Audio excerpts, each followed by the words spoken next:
दोस्तों, ईरान के supreme leader रहबर मुअज्जम सैयद अली हुसैनी खामेनी की तकरीर सिर्फ शिया समुदाय ही नहीं बल्कि पूरे मुस्लिम जगत के सभी फिरकों और मुल्कों में गूंज रही होगी। इस तकरीर के जरिए चारों तरफ से जंग के हालात से घिरे ईरान ने अमेरिका को भी खुलकर ललकारा है और इजराइल को फिर से चुनौती दी है कि दोबारा हमला हो सकता है। खामेनी ने कहा कि हमारा दुश्मन एक ही है और वो इजराइल है। अफ़गानिस्तान से लेकर यमन तक और ईरान से लेकर गज़ा तक और लेबनान तक इजराइल ही हमारा दुश्मन है। इजराइल मुसलमानों को बांट रहा है, लेकिन उससे लड़ने के लिए सभी को एक साथ आगे आना होगा। खामेनी ने कहा कि इजराइल हमास या हिजबुल्लाह से सामने से नहीं लड़ सकता, इसलिए बम गिरा रहा है, नागरिकों को मार रहा है और हत्याएं कर रहा है।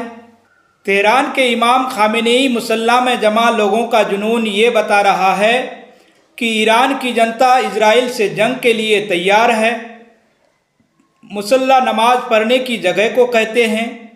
क्या इस तरह से नेतन्याहू पब्लिक के बीच आकर अपना समर्थन जाहिर कर सकते हैं, जैसा कल खामेनी ने किया? ईरान की न्यूज़ एजेंसी ने ड्रोन कैमरे से ऊपर से दिखाया ताकि अंदाज़ा मिल सके कि खामेनी की जनता में कितना प्रभाव है और जनता उनके साथ है।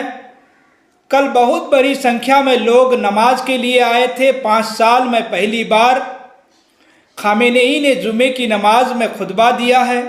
1985 में जब खुतबा दे रहे थे तभी सुसाइड बम्बर ने उन पर एक हमला कर दिया था। केवल 3 मिनट के लिए रुके थे और उसके बाद खुतबा देने लगे। 85 साल की उम्र में खामेनी ने सबके सामने आकर उस पुरानी याद को भी जिंदा कर दिया। ईरान की तरफ से इस वीडियो का प्रसार पूरी मुस्तैदी के साथ किया जा रहा है। जाहिर है वह अपने समर्थकों में उत्साह पैदा करना चाहता है कि रहबर मुअज्जम सैयद अली हुसैनी खामेनी ने छुपा नहीं है।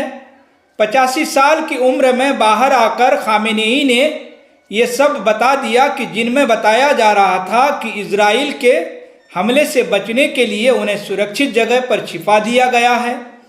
यह एक तरह से चुनौती भी है कि हम किसी से नहीं डरते, जान की परवाह नहीं करते। 2020 में जब ईरान के सेना अध्यक्ष कासिम सुलेमानी को अमेरिका ने बगदाद में ड्रोन से मारा था, उस समय रहबर सैयद अली हुसैनी खामेनी जनाजे की नमाज पढ़ाई। उसके बाद हिजबुल्लाह के सबसे बड़े सैनिक कमांडर हसन नसरुल्लाह के लिए प्रार्थना की सभा को संबोधित किया, खुतबा दिया। दोनों ही मौके पर खामेनी की सार्वजनिक उपस्थिति रही ईरान और लेबनान के लिए काफ़ी महत्व रखती है।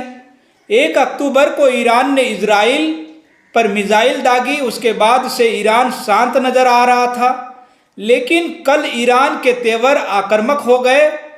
खामेनी ने संबोधन फारसी में किया था। ईरान के सुप्रीम लीडर ने कहा कि अगर ज़रूरत पड़ी तो ईरान फिर से हमला करेगा। इजराइल ने जो किया है उसके लिए बहुत मामूली सज़ा दी गई है। एक तरह से खामेनी ने अपने हमले के फैसले का बचाव किया। तेहरान की इस भव्य मस्जिद में जमा लोगों को संबोधित करते हुए खामेनी ने कहा कि इस इलाके की सबसे बड़ी समस्या है विदेशी ताकतों का हस्तक्षेप। इस इलाके के पिछड़ेपन का जिम्मेदार इजराइल है। जो देश कहते हैं शांति लानी है, वही इस इलाके में सबसे बड़ी समस्या है। खामेनी ने यह भी कहा कि इजराइल अमेरिका के समर्थन के दम पर जिंदा है और ये भी ज़्यादा देर तक नहीं चलने वाला। इजराइल को बार बार जर्नलिस्ट कहते रहे अमेरिका इन इलाकों में सरकारें पलटकर यहाँ की संसाधनों पर कब्जा जमाना चाहता है। ईरान जल्दी में भी नहीं है, न ढीला पड़ गया है। समय ने राजनीतिक और सैनिक नेतृत्व मिलकर तय करेंगे कि क्या करना है। खामेनी ने इससे पहले अपने कई ट्वीट में इजराइल को बार बार जर्नलिस्ट लिखा है। वे धर्म का रूप देते रहे हैं। ईरान के राष्ट्रपति पेजेशकियान ने कहा कि अंतर्राष्ट्रीय समुदाय ये नहीं भूलेगा कि इस आतंकवादी हमले का आदेश न्यूयॉर्क से जारी किया गया। अमेरिका जर्नलिस्टों के साथ सहयोग करने से खुद को आज़ाद नहीं कर पाता है। 1 साल से मध्य पूर्व के देशों में जंग के हालात हैं, लेकिन पहली बार जनता के बीच जाकर किसी ने इजराइल को ललकारा है। ये घटना अरब देशों को भीतर से बेचैन करेगी। वह इसका अंदाज़ा लगाएंगे कि उनकी जनता किस हद तक ईरान के प्रभाव में आ सकती है। वैसे गजा युद्ध के समय अरब देशों में कई जगहों पर इजराइल के खिलाफ और फिलिस्तीन के समर्थन में बड़े बड़े प्रदर्शन तो हुए, लेकिन जल्दी ही शांत हो गए। ईरान लगातार कोशिश कर रहा है कि वह बाकी मुस्लिम देशों को एकजुट करें और ईरान के साथ सभी आ जाएं। ऐसा होना फिलहाल मुश्किल लगता है। रॉयटर्स में सूत्रों के हवाले से खबर छपी है दोस्तों कि दोहा में हुई बैठक में अरब देशों ने ईरान को आश्वासन दिया वह इस युद्ध में किसी का पक्ष नहीं लेंगे। ईरान ने कहा था कि अगर इजरायली समर्थकों ने किसी भी तरह से युद्ध में दखल देने की कोशिश की तो उन्हें निशाना बनाया जाएगा। इजराइल ने किसी अरब देश का नाम नहीं लिया। कतर की बैठक के बाद कतर, ईरान, संयुक्त अरब अमीरात, कुवैत और सऊदी अरब के विदेश मंत्रालयों ने रॉयटर्स को कोई बयान या प्रतिक्रिया नहीं दी। क्या वाकई खाड़ी के देश अमेरिका को अपनी ज़मीन का इस्तेमाल नहीं करने देंगे या कोई मजाक हो सकता है? ये इसमें गंभीरता भी है।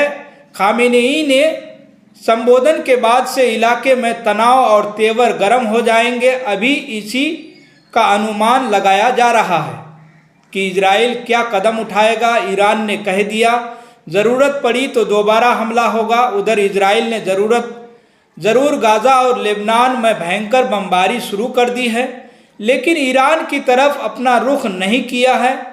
हम आज के इस वीडियो में लेबनान और इजराइल के युद्ध के बारे में भी बात करना चाहते हैं, लेकिन इससे पहले उस पत्र के बारे में जिक्र जरूरी है जिसकी चर्चा बम और बंदूक से पहले होनी चाहिए। अमेरिका के 99 डॉक्टर, इनमें सर्जन भी हैं, नर्स भी हैं, हेल्थ वर्कर भी हैं, इन सभी ने अपने राष्ट्रपति बाइडेन और उपराष्ट्रपति कमला हैरिस को एक पत्र लिखा है। इसी दौरान में जब गजक से लेकर लेबनान में लाखों लोग बमबारी में मार दिए गए, विस्थापित हो गए, नेता अपने अपने देशों में युद्ध रोकने की झूठी मार्केटिंग करते रहे, अमेरिका के नेता इजराइल के साथ दोस्ती निभाते रहे। उसी अमेरिका से 99 डॉक्टरों ने नैतिक की वह मिसाल पेश की है जिसकी कल्पना केवल गांधी के यहाँ मिल सकती है। अखबार के अखबार बमबारी और तबाही की खबरों से भरे हैं, इजराइल की शक्ति का महिमा मंडन कर रहे हैं।